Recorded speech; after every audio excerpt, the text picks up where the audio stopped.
Maya Rodriguez adjusted her worn backpack and checked her phone for the third time. She was already running late for her morning class at the community college, but she needed to deposit her paycheck from the coffee shop where she worked evenings.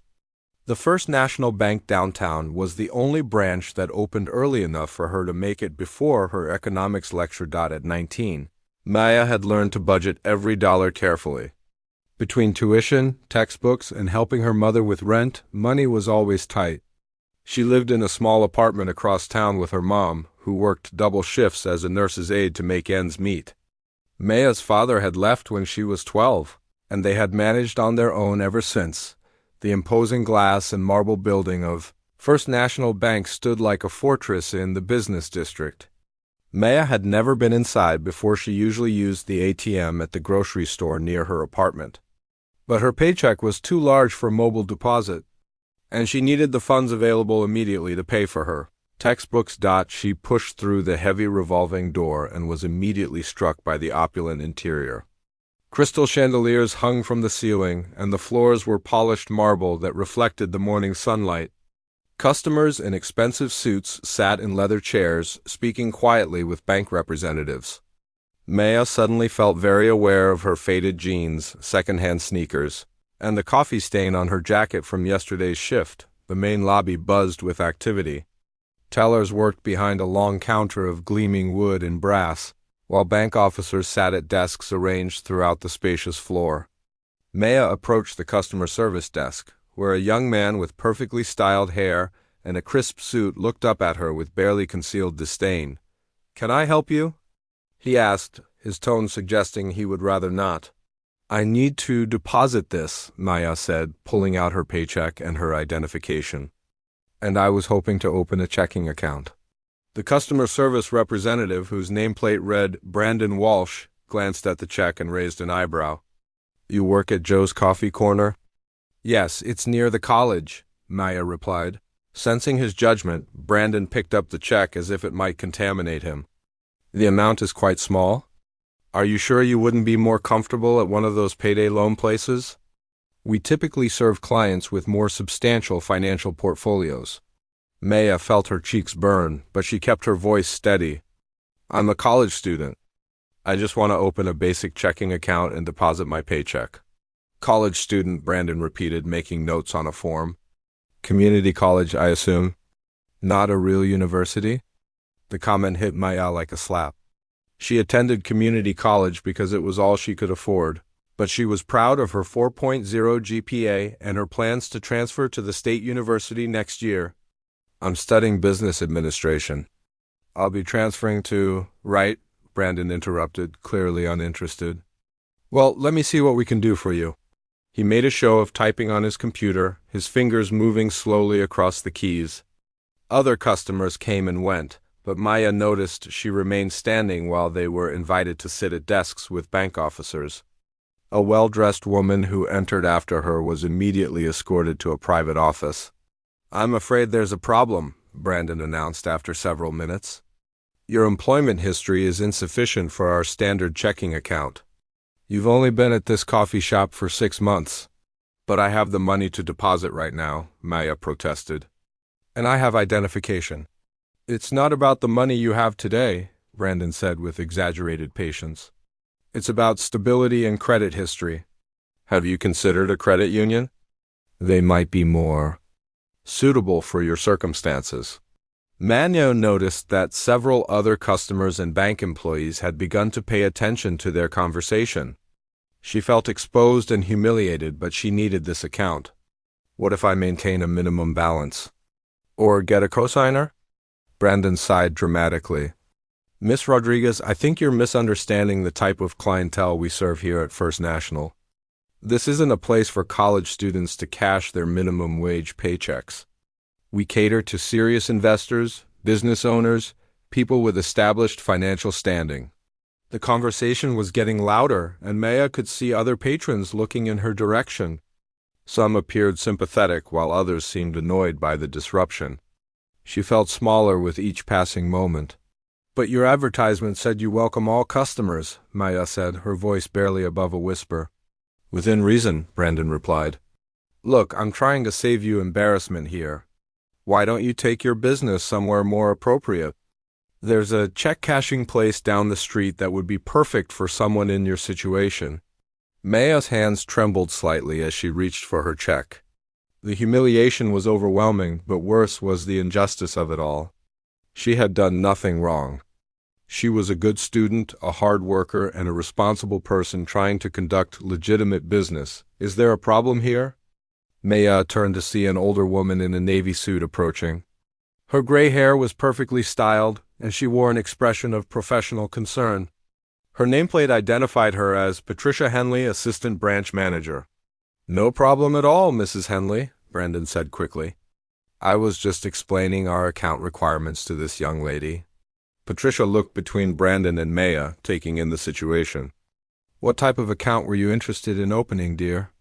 Maya explained her needs again, her voice stronger now. Patricia listened carefully, nodding at appropriate points. I see, Patricia said when Maya finished. And Mr. Walsh explained that we couldn't accommodate your request? He said I wasn't the right type of customer for this bank, Maya replied. Patricia's expression hardened slightly. I see, and what criteria did you use to make that determination, Brandon? Brandon shifted uncomfortably. Well, she's just a part-time coffee shop employee and community college student. She doesn't meet our standard customer profile. I wasn't aware we had a customer profile that excluded students or service industry workers, Patricia said coolly. Perhaps you could show me where that's outlined in our customer service guidelines. The lobby had grown quieter as more people tuned in to the conversation. Maya wished she could disappear, but she also felt a glimmer of hope that someone was finally taking her seriously. I was just trying to guide her to a more suitable institution, Brandon said, his confidence wavering. By publicly discussing her financial situation and making assumptions about her qualifications? Patricia's voice remained professional, but there was steel underneath. Miss Rodriguez, would you please accompany me to my office? I believe we can resolve this matter appropriately. As they walked toward Patricia's office, Maya heard whispered conversations behind them. She caught fragments. Disgraceful, discrimination, that young man should be fired. The attention was mortifying, but at least some of it seemed sympathetic.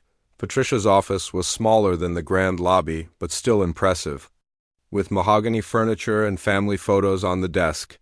She gestured for Maya to take a seat in a comfortable leather chair. I apologize for that experience, Patricia began. Mr. Walsh's behavior was completely unacceptable and does not reflect the values of First National Bank. Maya nodded, still processing what had happened.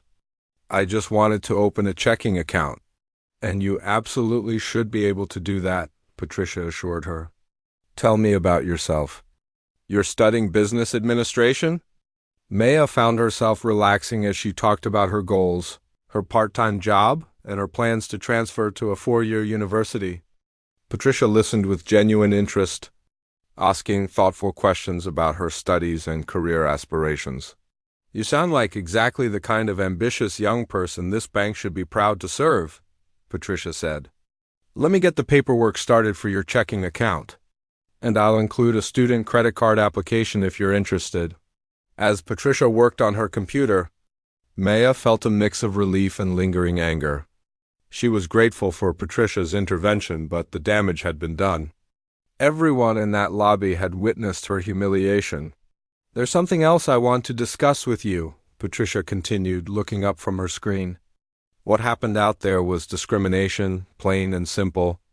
You have every right to file a complaint, and I would support you completely. Maya considered this. Part of her wanted to forget the whole experience and move on with her life.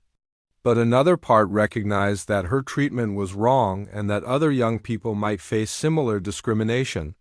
What would happen if I filed a complaint? Maya asked. There would be an investigation, Patricia explained.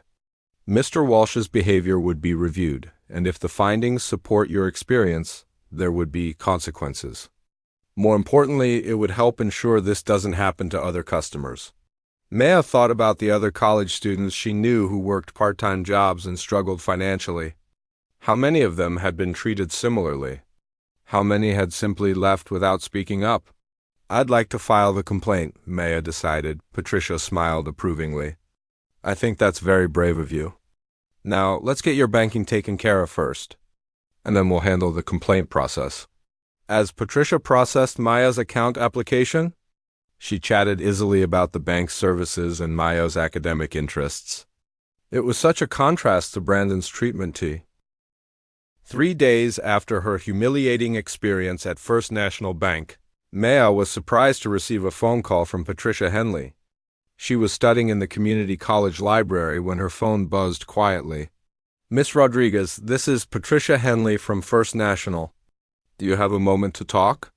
Maya stepped outside into the courtyard. Of course. Is everything okay with my account?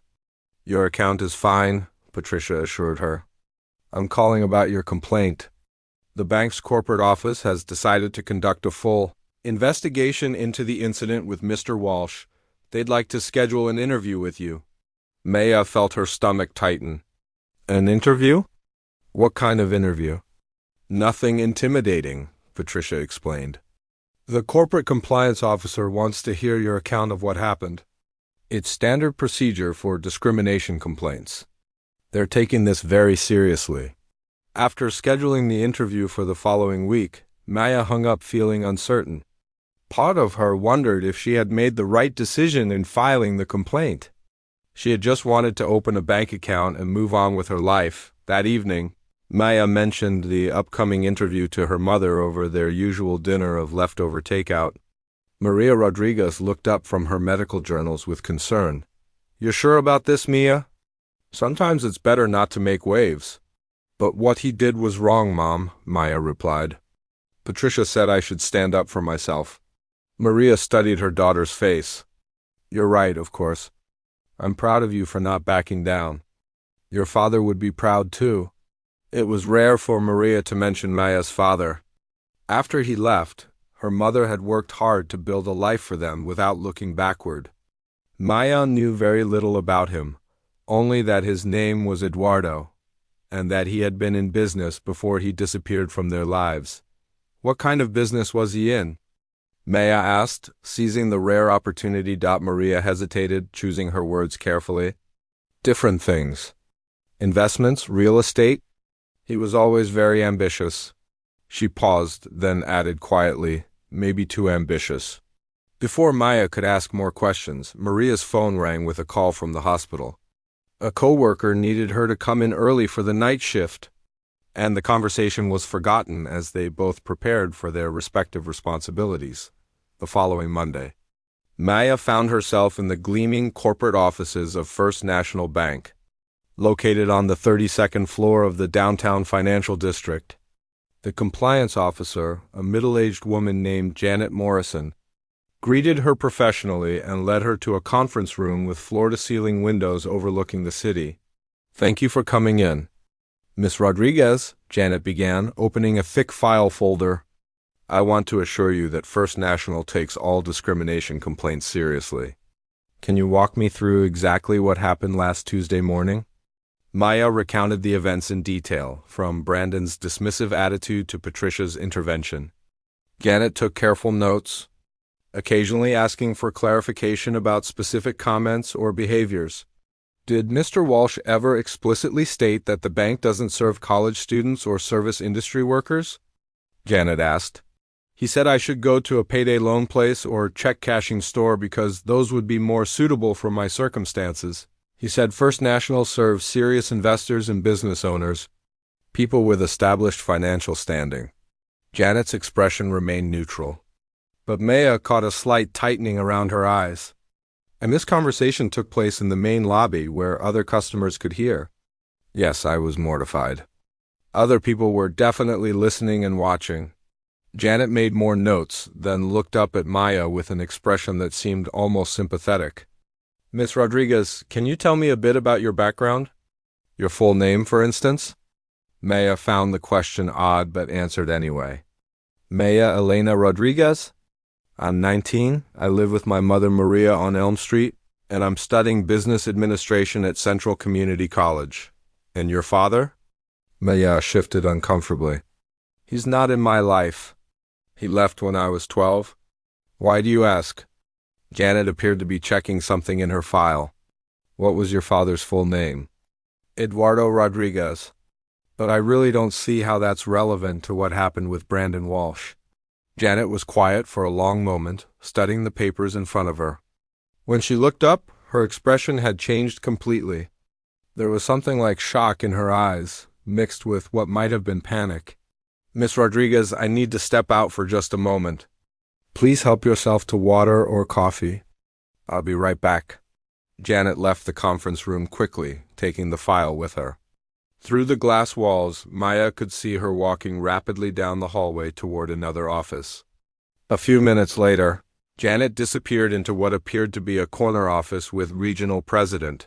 Written on the door, Maya sat alone in the conference room, looking out at the city skyline and wondering what was happening. The building was much fancier than anywhere she had ever been, and she felt out of place despite Patricia's encouragement and Janet's professional treatment.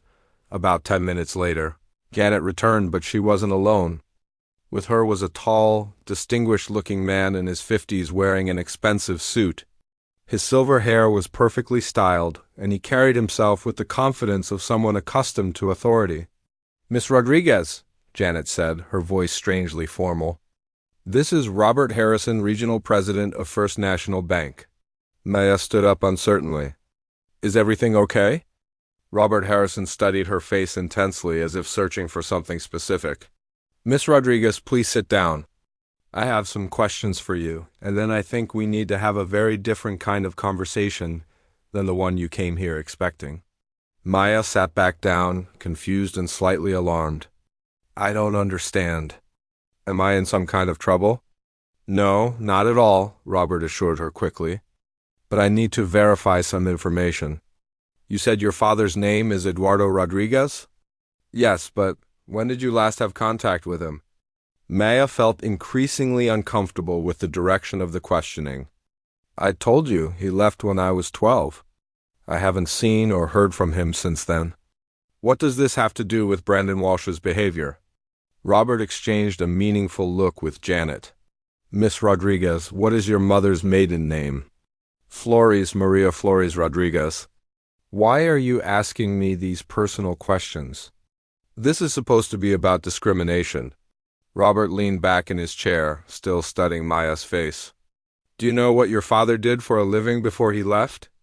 My mother said he was in business, investments in real estate. But she doesn't like to talk about him, and honestly, neither do I. He abandoned us. Robert was quiet for a long moment, then reached into Janet's file and pulled out what appeared to be a photograph. He slid it across the table to Maya. Is this your father? Maya looked down at the photo and gasped.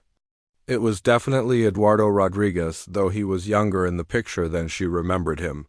He was wearing a suit and standing in front of what looked like a corporate logo. Where did you get this? Maya asked, her voice shaky. Miss Rodriguez, Robert said gently, I think there are some things about your father that you don't know. And I think there are some things about this situation that neither you nor your mother understand. Janet leaned forward. Maya, before we go any further, I need you to know that everything we discuss from this point forward is completely confidential. What I'm about to tell you may come as a shock. Maya felt a growing sense of dread. What are you talking about? What does any of this have to do with my complaint? Robert and Janet exchanged another look, and Robert nodded slightly. Janet took a deep breath. Your father didn't just work in business. Maya, he was one of the founding partners of First National Bank. In fact, according to our corporate records. He still owns a controlling interest in the bank. Maya stared at them in disbelief. That's impossible. You must have the wrong person. My father left us with nothing. We've been struggling financially for 7 years. I understand this is difficult to process, Robert said carefully. But the man in this photograph is Eduardo Rodriguez, and according to our legal department, he holds 42% of First National Bank's stock. That makes him our largest individual shareholder. Maya felt dizzy. But he abandoned us. He disappeared. If he owns part of a bank, why would he leave his family to live in poverty? Janet's expression softened. Maya, what if I told you that your father didn't abandon you? What if there's another explanation for his absence? What kind of explanation could justify leaving your wife and daughter with nothing? Robert hesitated, then spoke carefully. What if he had to disappear to protect you? What if staying in your lives would have put you and your mother in danger? Maya's head was spinning. Nothing made sense? Danger? What kind of danger? The kind of danger that comes with being involved in certain types of business dealings, Robert explained. The kind that requires someone to completely erase their public identity and cut all contact with their family to keep that family safe. Janet pulled out another document from the file. Maya, your father has been making anonymous financial contributions to your mother's account for years. Small amounts, deposited in ways that couldn't be traced back to him. He's been watching over you from a distance. Maya felt like the room was tilting. You're telling me that my father, what our... Maya spent a sleepless night staring at the ceiling, her mind racing with questions she never thought she would have to ask. Was her father really alive? Had he been watching over them all these years? And if he owned part of First National Bank, why had she and her mother struggled financially for so long?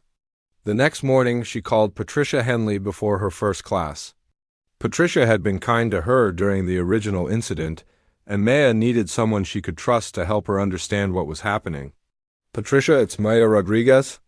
I had my interview with corporate yesterday, and something very strange happened. Could we meet?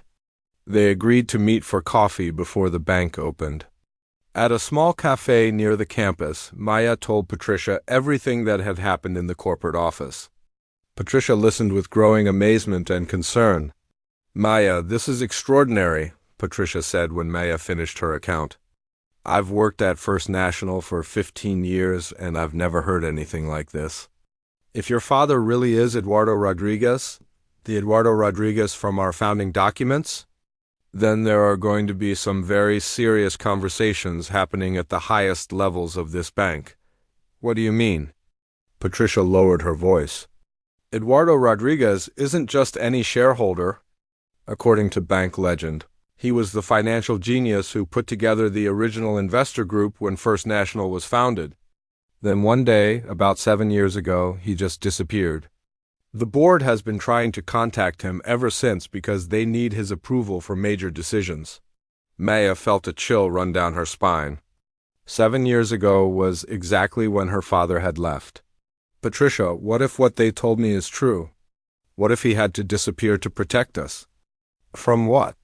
Patricia asked, but her expression suggested she might already know. Before Maya could answer, her phone rang.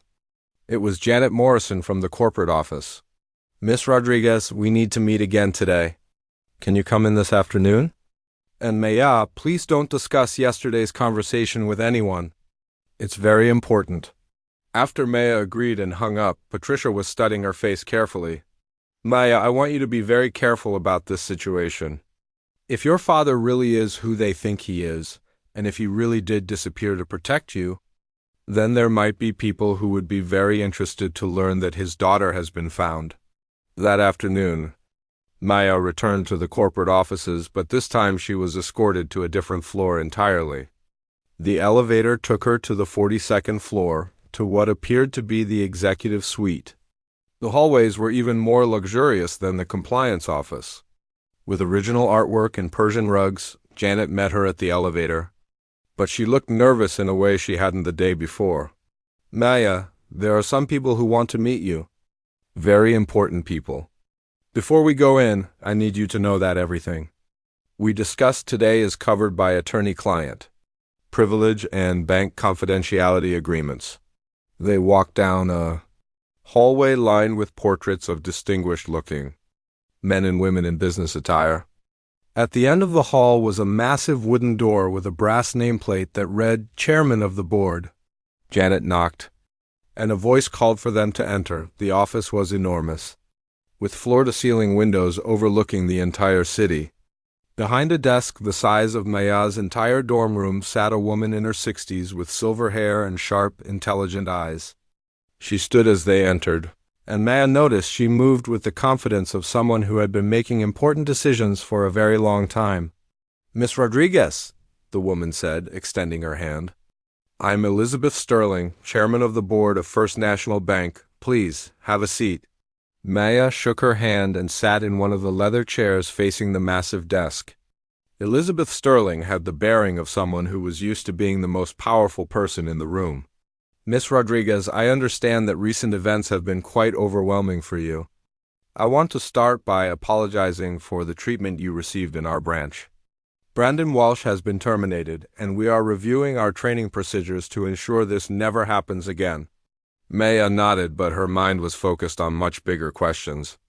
Mrs. Sterling, yesterday Janet and Mr. Harrison told me that my father might be Eduardo Rodriguez, one of the founding shareholders of this bank.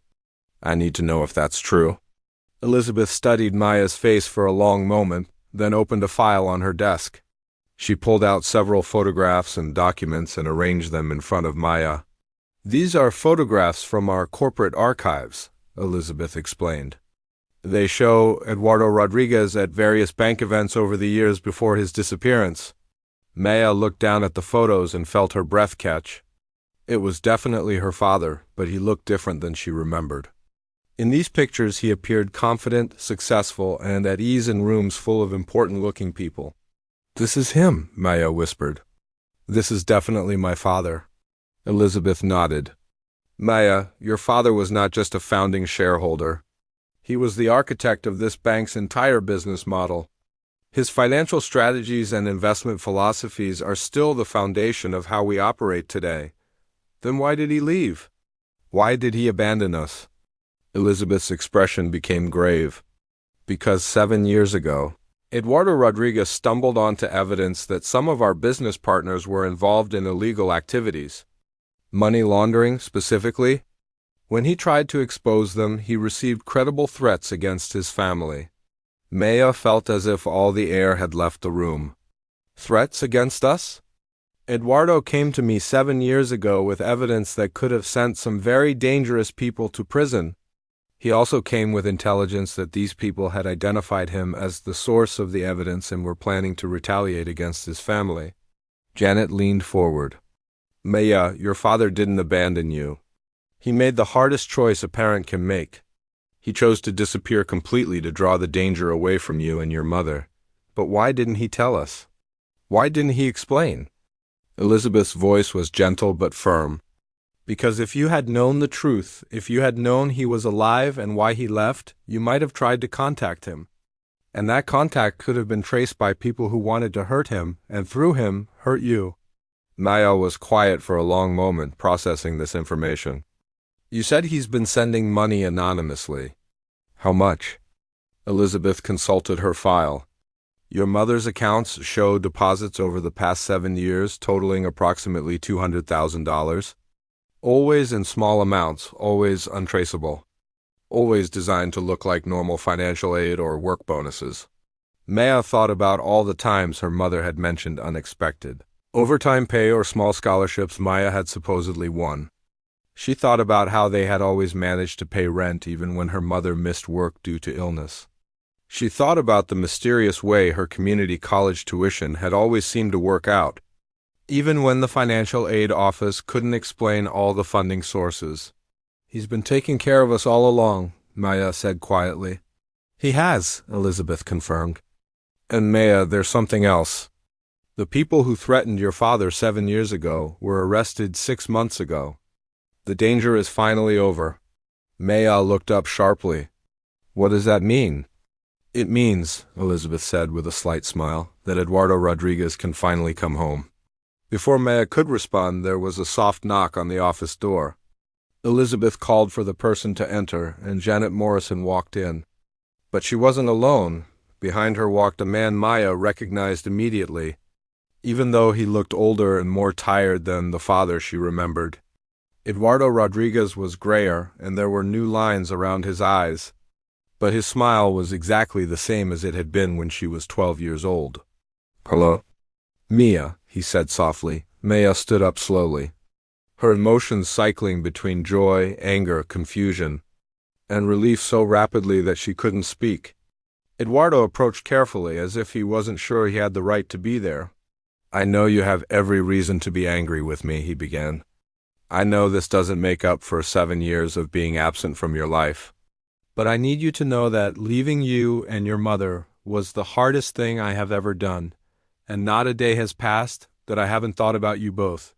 Maya found her voice finally. You let us think you didn't care about us?